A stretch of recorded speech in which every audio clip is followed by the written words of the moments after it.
വൈകി, എല്ലാവർക്കും വിഷുവാണ്, നാളെ പോകേണ്ടായിരുന്നു. ഞാൻ വളരെ വേഗം പറഞ്ഞു തീർത്തോളാം. ഞാൻ ആദ്യം സന്തോഷിനെ വായിക്കുന്നത് സായാഹ്ന എന്നുള്ളൊരു ഓൺലൈൻ മാസികയിലാണ്. അപ്പോൾ പെട്ടെന്ന് പേര് നോക്കി, ഇപ്പോൾ സന്തോഷന്മാരും മനോജന്മാരും സാഹിത്യത്തിൽ ഒത്തിരിയുള്ള കാലമാണ്. ഞാനിപ്പം മനോജിനോട് പറഞ്ഞ പോലെ അവിടുന്ന് മനോജ് യാദവരുടെ വന്നെങ്കിൽ 3 പേരായിരുന്നു. അപ്പോൾ ഈ സന്തോഷ് കുമാർ, സന്തോഷ് എച്ചിക്കാനും അങ്ങനെ പെട്ട പുതിയ പേര് അന്നേരമാണ് ശ്രദ്ധിക്കുന്നത്. പിന്നീടാണ് വീക്കിലികൾ കഥ വരുന്നതും വായിക്കുന്നത്. അപ്പോൾ ഈ പറഞ്ഞ പോലെ ഒരു സൈദ്ധാന്തികമായ വിലയിരുത്തലും ഞാൻ മുതിർന്നില്ല. കാരണം മാഡവും മനോജ് സാറൊക്കെ പറഞ്ഞല്ലോ ഗംഭീരമായിട്ട് അതിനെക്കുറിച്ച്. ഓരോ കഥകളും, എല്ലാ കഥകളും ഞാൻ വായിച്ചിട്ടുണ്ട്. ഞാൻ സന്തോഷപൂർത്തിയാണ് പറയുന്നത്, ഒരു കഥകളും വായിക്കായിരുന്നില്ല. അപ്പോൾ ഞാൻ തീർച്ചയായിട്ടും പറയുന്നൊരു കാര്യം എന്താണെന്ന് വെച്ചാൽ, ഇത്തരം ഈ പറഞ്ഞല്ലോ ഓരോ മൂല്യങ്ങൾ വെച്ചൊന്നും നടക്കാൻ എനിക്കറിയില്ല. ചുരുക്കത്തിൽ സുരക്ഷിതൻ്റെ കാര്യം പറഞ്ഞ പോലെ നല്ല കഥകളാണെന്ന് ഒറ്റ വാക്കാം, സന്തോഷം തരുന്ന കഥകളാണ്, അതാണ് എൻ്റെ കാര്യം. പിന്നെ അതിൽ ചില പ്രമേയപരമായ വ്യത്യസ്തതകളുണ്ട്, ഭാഷാപരമായ കാര്യങ്ങളുണ്ട്, അതൊക്കെ പറയുന്നുണ്ട്. അപ്പം നമുക്ക് ടി വി കൊച്ചുബാവയുടെ പറയുന്നുണ്ടല്ലോ, നമ്മൾ ജീവിച്ചു, ജനിച്ചു, മരിച്ചു, ചെയ്ത അത്ഭുതമെന്ത്. അപ്പോൾ അത്ഭുതം തന്നെയാണ്. അതായത് ഇപ്പം ഞാൻ നോക്കുമ്പോൾ എഴുമാന്തൂരത്ത് നിന്ന് ഒറ്റപ്പെട്ട ഒരു ഗ്രാമത്തിൽ നിന്നാണ് വരുന്നത്. അവിടെ വലിയ സാഹിത്യവാരമുള്ള സ്ഥലം എനിക്ക് തോന്നുന്നില്ല. പിന്നെ അദ്ദേഹം ജോലി ചെയ്ത സ്ഥലം എന്ന് പറയുന്ന ഒന്ന് എയർഫോഴ്സ്, 2 കണക്ക് നോക്കലാണ്, ഓഡിറ്റ്. ഇത് രണ്ടും വളരെ മുരടൻ പരുക്കൻ ടൈപ്പ് ജോലിയാണ്.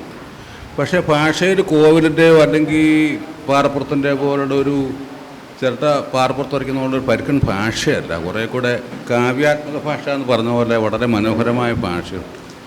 ഭാഷ എന്നാൽ രസം എന്താണെന്ന് വെച്ചാൽ, വിഷയങ്ങൾ വളരെ സങ്കീർണമായ വിഷയങ്ങളെ ലളിതമായിട്ട് പറയാൻ സന്തോഷം സാധിക്കുന്നുണ്ട്. പിന്നെ ഒരു പ്രത്യേകത, ചില ജീവിത യാഥാർത്ഥ്യങ്ങളെ നല്ല നിരീക്ഷണം പോലെ കൊണ്ടുവരുന്നൊരു സംഗതി കണ്ടിരുന്നു. അത് വളരെ പ്രത്യേക ഒരു കാര്യമാണ്. പലപ്പോഴും പറയാറുണ്ട്, ചില ഇങ്ങനെ 1 ലൈൻ പോലെ കൊടുക്കുന്നത് ശരിയല്ല. പല ആൾക്കാർ, വിമർശകർ ഇങ്ങനെ കഥയിൽ പറയാറുണ്ട്. പക്ഷേ സന്തോഷ കഥകളിൽ വളരെ നമ്മുടെ ഉള്ളിൽ തട്ടുന്ന വാക്കുകൾ കഥയുടെ സന്ദർഭത്തിൽ കൃത്യമായിട്ട് കഥയുമായിട്ട് യോജിച്ച രീതിയിൽ വരുന്നുണ്ട്. പിന്നെ ജോലി ചെയ്ത കാര്യത്തിൻ്റെ പറയുന്നുണ്ട്. ആകാശക്കപ്പനുള്ള കഥ വായിക്കുമ്പോൾ ഒരു വൈമാനികൻ, ഇപ്പോൾ ഇവിടെ KSRTCയുടെ എക്സാമ്പിൾ പറഞ്ഞു. അപ്പോൾ സ്വാഭാവികമാണ്. പക്ഷേ എപ്പോഴും അങ്ങനെ വരുമ്പം നമ്മൾ ഭയപ്പെടുന്ന ഒരു കാര്യം എന്താണെന്ന് വെച്ചാൽ, ഇത്തരം ഇപ്പോൾ ഞാനിപ്പോൾ റവന്യൂ എന്നുള്ള വകുപ്പുമായിട്ട് ബന്ധപ്പെട്ടൊരു കഥ എഴുതുമ്പോൾ സാങ്കേതിക പദങ്ങൾ കഥയിലേക്ക് കടന്നു വന്നാൽ അത് അനുവാചകരിലേക്ക് എത്താൻ വലിയ ബുദ്ധിമുട്ട് വരും.